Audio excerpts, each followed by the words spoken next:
Welcome to special drive. పాక్ పాడిందే పాట పాసుపండ్ల పాట అన్నట్లు ఇప్పుడు కొత్త పాట ఎత్తుకుంది. 36 గంటల్లో మాపై భారత్ దాడి చేయడం ఖాయం అంటూ గగ్గోలు పెట్టిన పాక్ రక్షణ మంత్రి ఖవాజా ఆసిఫ్ ఇప్పుడు భారత్ వాయుసేనతో ఘర్షణ జరిగే అవకాశాలు చాలా ఎక్కువగా ఉన్నాయని అంచనా వేశారు. 36 గంటలు అని చెప్పి 4 రోజులు దాటిన భారత్ నుంచి ఎటువంటి ప్రతిదాడి లేకపోవడంతో కొత్త కోణం తెరపైకి తెచ్చారు. భారత్ ఆయన పాక్కు చెందిన ARY న్యూస్కు ఇచ్చిన ఇంటర్వ్యూలో ఈ వ్యాఖ్యలు చేశారు. ఇప్పటికే తమ గగనతలంలోకి వచ్చేందుకు ప్రయత్నించిన రఫేల్ యుద్ధ విమానాలను అడ్డుకున్నట్లు ఆయన చెప్పుకొచ్చారు.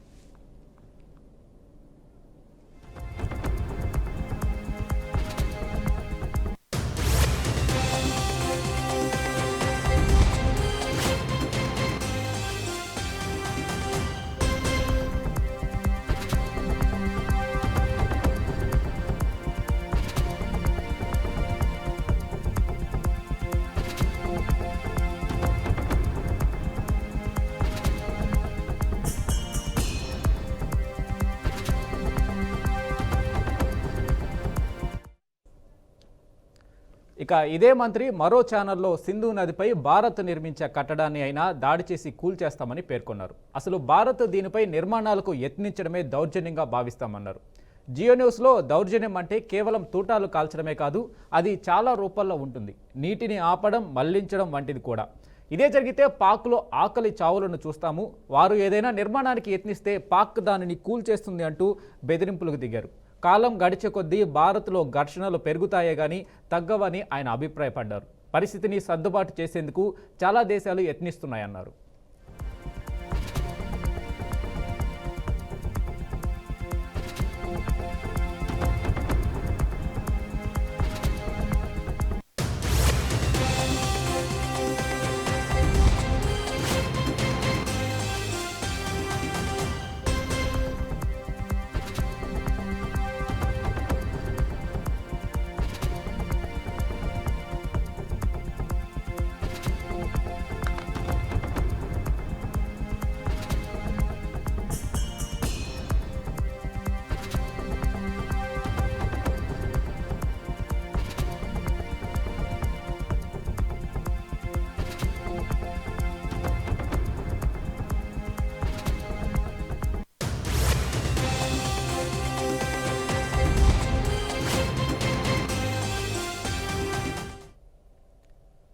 గత నెల చివర్లో ఆసిఫ్ ఓ ప్రకటన చేశారు. భారత్ 24 నుంచి 36 గంటల్లో తమపై సైనిక చర్య చేపడుతుందని సంచలన ప్రకటన చేశారు.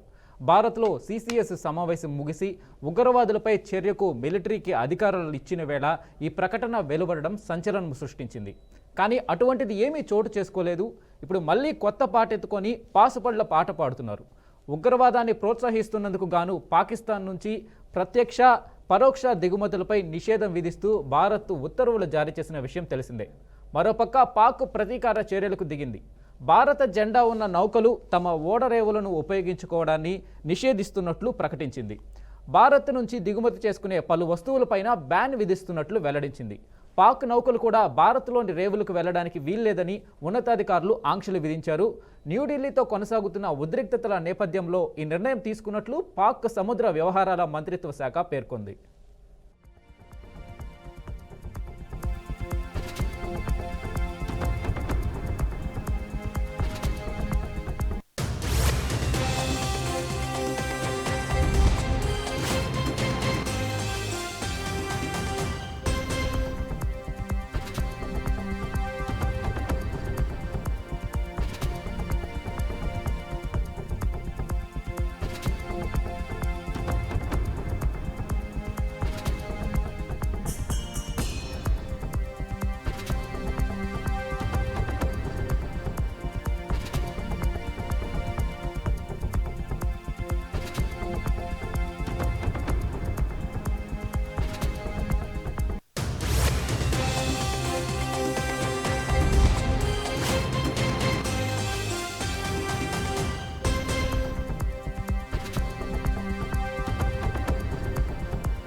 పాక్ పాడిందే పాట పాసుపండ్ల పాట అన్నట్టు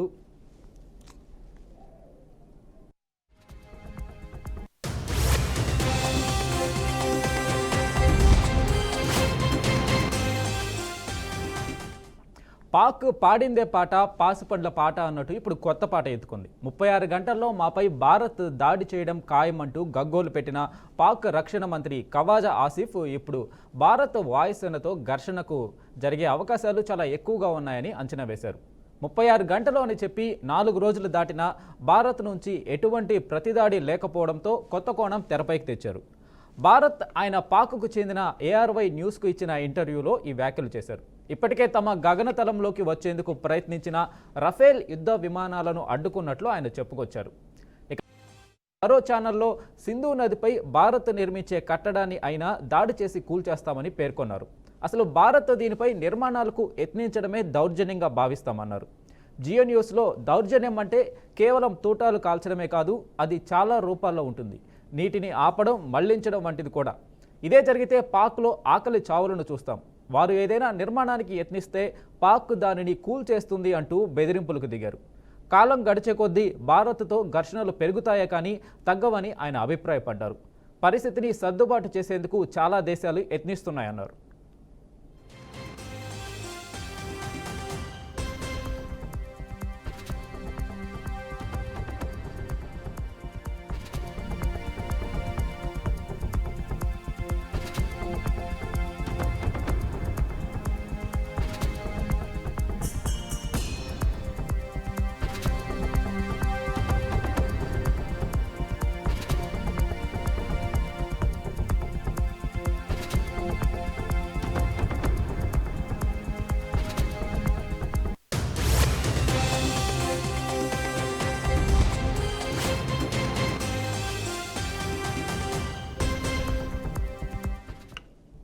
ఇక గత నెల చివరిలో ఆసిఫ్ ఓ ప్రకటన చేశారు. భారత్ 24 నుంచి 36 గంటల్లో తమపై సైనిక చర్య చేపడుతుందని సంచలన ప్రకటన చేశారు. భారత్లో CCS సమావేశం ముగిసి ఉగ్రవాదులపై చర్యకు మిలిటరీకి అధికారాలు ఇచ్చిన వేళ ఈ ప్రకటన వెలువడడం సంచలనం సృష్టించింది. కానీ అటువంటిది ఏమీ చోటు చేసుకోలేదు. ఇప్పుడు మళ్ళీ కొత్త పాట ఎత్తుకొని పాసుపండ్ల పాట పాడుతున్నారు. ఉగ్రవాదాన్ని ప్రోత్సహిస్తున్నందుకు గాను పాకిస్తాన్ నుంచి ప్రత్యక్ష పరోక్ష దిగుమతులపై నిషేధం విధిస్తూ భారత్ ఉత్తర్వులు జారీ చేసిన విషయం తెలిసిందే. ఇక మరోపక్క పాక్ ప్రతీకార చర్యలకు దిగింది. భారత్ జెండా ఉన్న నౌకలు తమ ఓడరేవులను ఉపయోగించుకోవడాన్ని నిషేధిస్తున్నట్లు ప్రకటించింది. భారత్ నుంచి దిగుమతి చేసుకునే పలు వస్తువులపైన బ్యాన్ విధిస్తున్నట్లు వెల్లడించింది.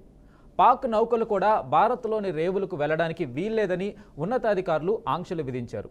ఇక న్యూఢిల్లీతో కొనసాగుతున్న ఉద్రిక్తతల నేపథ్యంలో ఈ నిర్ణయం తీసుకున్నట్లు పాక్ సముద్ర వ్యవహారాల మంత్రిత్వ శాఖ పేర్కొంది.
పాక్ పాడిందే పాట పాసుపండ్ల పాట అన్నట్టు ఇప్పుడు కొత్త పాట ఎత్తుకుంది. 36 గంటల్లో మాపై భారత్ దాడి చేయడం ఖాయం అంటూ గగ్గోలు పెట్టిన పాక్ రక్షణ మంత్రి ఖవాజా ఆసిఫ్ ఇప్పుడు భారత వాయుసేనతో ఘర్షణ జరిగే అవకాశాలు చాలా ఎక్కువగా ఉన్నాయని అంచనా వేశారు. 36 గంటలు అని చెప్పి 4 రోజులు దాటినా భారత్ నుంచి ఎటువంటి ప్రతిదాడి లేకపోవడంతో కొత్త కోణం తెరపైకి తెచ్చారు. భారత్ ఆయన పాక్కు చెందిన ARY న్యూస్కి ఇచ్చిన ఇంటర్వ్యూలో ఈ వ్యాఖ్యలు చేశారు. ఇప్పటికే తమ గగనతలంలోకి వచ్చేందుకు ప్రయత్నించిన రఫేల్ యుద్ధ విమానాలను అడ్డుకున్నట్లు ఆయన చెప్పుకొచ్చారు.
ఇక ఇదే మంత్రి మరో ఛానల్లో సింధు నదిపై భారత్ నిర్మించే కట్టడాన్ని అయినా దాడి చేసి కూల్చేస్తామని పేర్కొన్నారు. అసలు భారత్ దీనిపై నిర్మాణాలకు యత్నించడమే దౌర్జన్యంగా భావిస్తామన్నారు.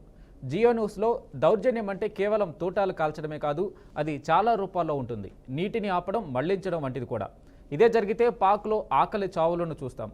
వారు ఏదైనా నిర్మాణానికి యత్నిస్తే పాక్ దానిని కూల్చేస్తుంది అంటూ బెదిరింపులకు దిగారు. కాలం గడిచే కొద్దీ భారత్తో ఘర్షణలు పెరుగుతాయే కానీ తగ్గవని ఆయన అభిప్రాయపడ్డారు. పరిస్థితిని సర్దుబాటు చేసేందుకు చాలా దేశాలు యత్నిస్తున్నాయన్నారు.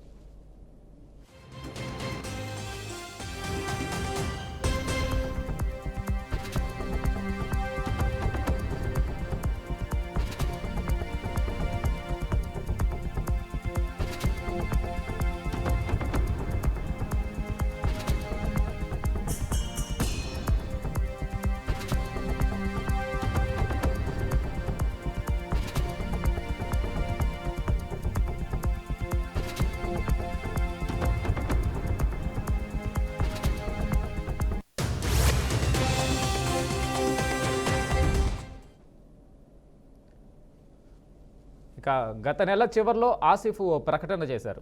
భారత్ 24 నుంచి 36 గంటల్లో తమపై సైనిక చర్య చేపడుతుందని సంచలన ప్రకటన చేశారు.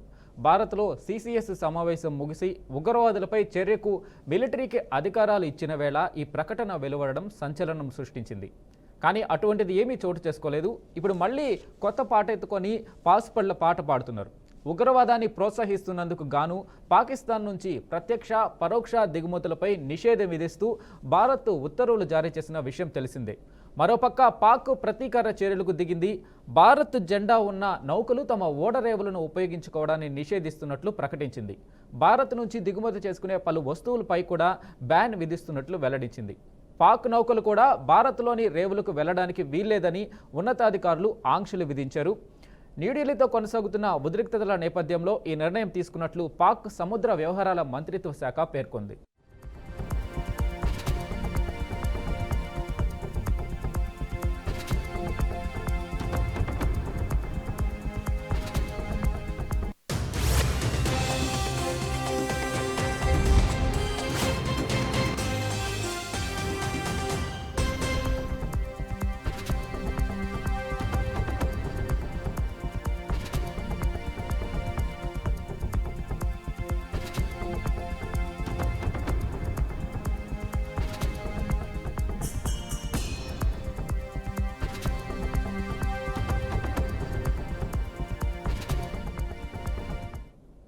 ఇక ఇదే అంశంపై మనతో మాట్లాడడానికి అనలిస్ట్ జయరామ్ గారు ఉన్నారు. ఆయన్ని అడిగి మరింత సమాచారం తెలుసుకుందాం. జయరామ్ గారు నమస్తే అండి. నమస్తే అండి. సార్, ఆ పాక్ ఇప్పుడు కొత్త మాట మాట్లాడుతుంది. సింధు నది జలాలు అడ్డగించే ప్రయత్నంలో అక్కడ ఏదైనా డ్యామ్ నిర్మించినా, ఏదైనా కట్టడాలు నిర్మించినా మాకు నీళ్ళొచ్చే అవకాశాన్ని అడ్డుకోవడానికి ఏదైనా నిర్మాణం చేపడితే వెంటనే మేము వాటిని కూల్చేస్తామని చెప్పేసి పాక్లోని కొందరు మంత్రులు మాట్లాడడం అయితే చూస్తున్నాము. ఇది సాధ్యమవుతుందా వాళ్ళకి? ఇది జరిగే పనేనా? మళ్ళీ ఒకసారి చెప్తారండి. ఇప్పుడు ఏదైతే సింధు జలాల ఒప్పందాన్ని భారత ప్రభుత్వం రద్దు చేసుకుంది కదండి, అయితే దీనిపైన జలాలు పాకుకు వెళ్లకుండా అడ్డుకోవడానికి భారత్ ఏదైనా నిర్మాణం చేపట్టిన డ్యామ్ కావచ్చు, ఏదైనా కట్టడాలు కావచ్చు, అక్కడ నిర్మాణాలు ఏదైనా చేపట్టడానికి ప్రయత్నిస్తే పాక్ ఖచ్చితంగా అడ్డుకుంటుంది, మేము వాటిని కూల్చేస్తామని చెప్పేసి అక్కడి మంత్రులు మాట్లాడడం అయితే చూస్తున్నాం మనం. అంటే పాక్ ఇది మొట్టమొదటిసారి కాదు, సొల్లువాగుడు వాగడం అనేది పాక్ ఇది మొట్టమొదటిసారి ఏం కాదు. పదే పదే ఇట్లాంటి స్టేట్మెంట్లు ఇస్తూనే ఉంటుంది. ఒకవేళ కనుక పాక్ చేసే ఏదైతే నిర్వహణ ఉందో, పాక్ చేసే మోసాలు ఏవైతే ఉన్నాయో, నేను చాలా సందర్భాలు చెప్పాను. పాక్ అనేది కంట్రీ కాదు, అది ఒక టెర్రరిస్ట్. అంటే జనరల్గా ఏం చేస్తుంటే ఒక మ్యానుఫ్యాక్చరింగ్ కంపెనీస్ ఉంటాయి కదా, పాక్ అనేది ఒక టెర్రరిస్ట్ మ్యానుఫ్యాక్చరింగ్ కంపెనీస్ని తయారు చేయడం కోసం మాత్రమే ఆ కంట్రీ బతుకుతుంది తప్పితే అంతకుమించి ఏం లేదు. ఒకటి వచ్చేసి వెపన్స్ నమ్ముకోవడము, ఆ మజిల్ నమ్ముకోవడం. ఇది ఇట్లా నమ్ముకొని అనేక సందర్భాల లోపల పాక్ నష్టపోయింది. ఇక ముందు కూడా పాక్ అలానే నష్టపోతుంది. ఇది అంటే ఎవడు తవ్విన గోతులో వాడే పడతాడంటే పాకును చూపించి చెప్పొచ్చు.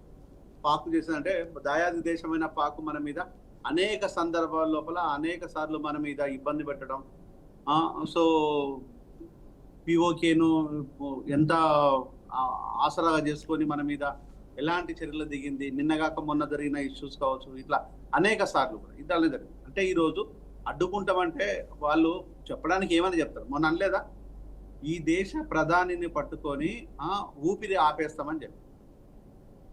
ఈ నెక్స్ట్ వచ్చేసి సింధు నది లోపల నీళ్లు రాకపోతే రక్తం ఏర్లైపోతుందని స్టేట్మెంట్ ఇచ్చింది. అంటే ఇవన్నీ సొల్లు మాటలు కాకపోతే ఏంది?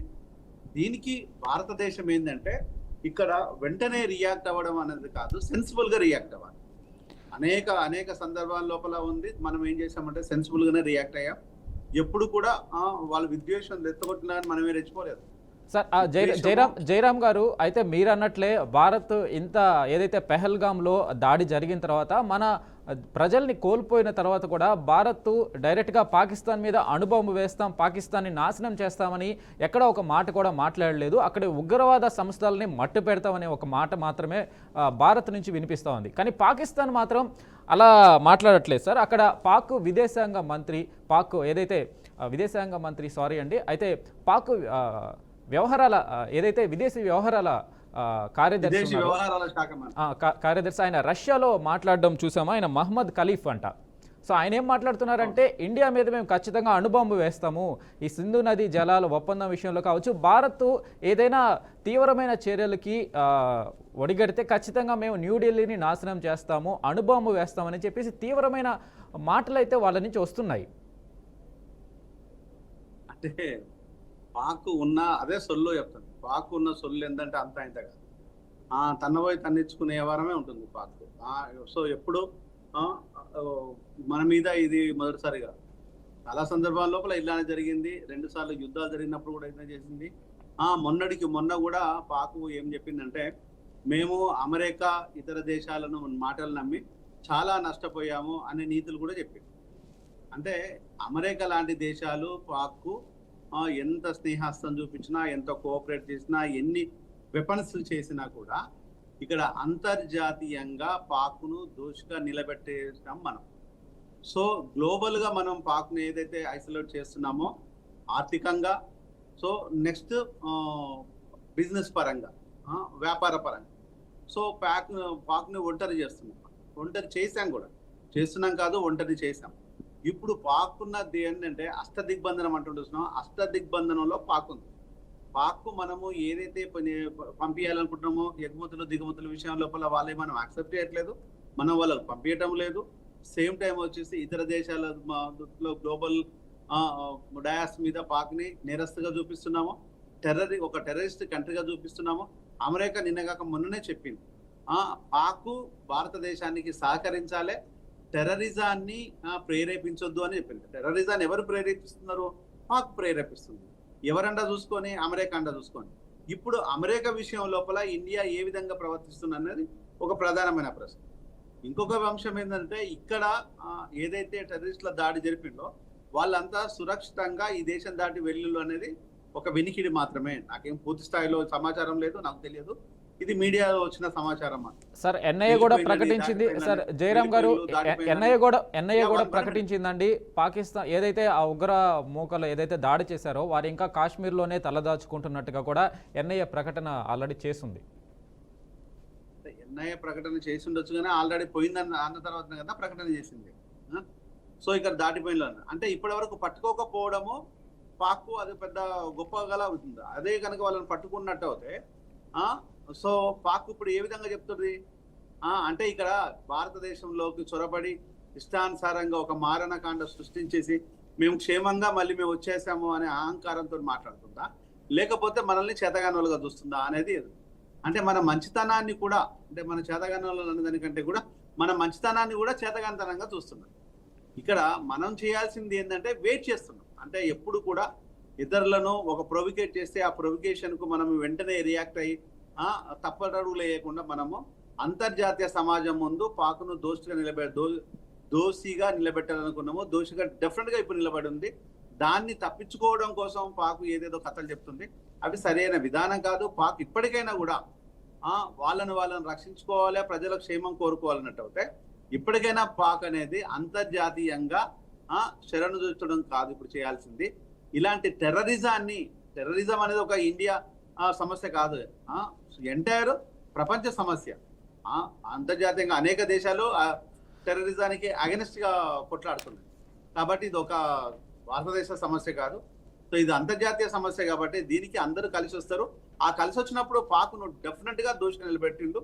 ఇప్పుడు నిలబెట్టి చూస్తున్నారు కాబట్టి ఇప్పుడు పాకు భయపడి ఇలాంటి మాటలు మాట్లాడుతుంది అనేది నా అంచనా. Right thank you sir Jayaram గారు, మీ అభిప్రాయం తెలియజేసినందుకు థ్యాంక్ యూ సో మచ్ అండి. సో అయితే పాక్ ఏదైతే పాకిస్తాన్ దేశము కొత్త పాట అందుకుంది, భారతదేశము గగనతలం మీద మాపై దాడి చేసేందుకు ప్రయత్నిస్తుంది అని చెప్పేసి అక్కడ భారత్ నుంచి రఫేల్ యుద్ధ విమానాలు వస్తే మేము వాటిని అడ్డుకున్నాం కూడా అని చెప్పేసి కొత్త పాట అయితే ఎత్తుకుంది. సో ఇంకెన్ని పాకిస్తాన్ ఇంకెన్ని కుయుక్తులు పన్నుతుంది, ఇంకెన్ని చేస్తుంది అనేది చూడాలి. ఇంకా ఇది ఇవాల్టి special drive. Keep watching BRK news.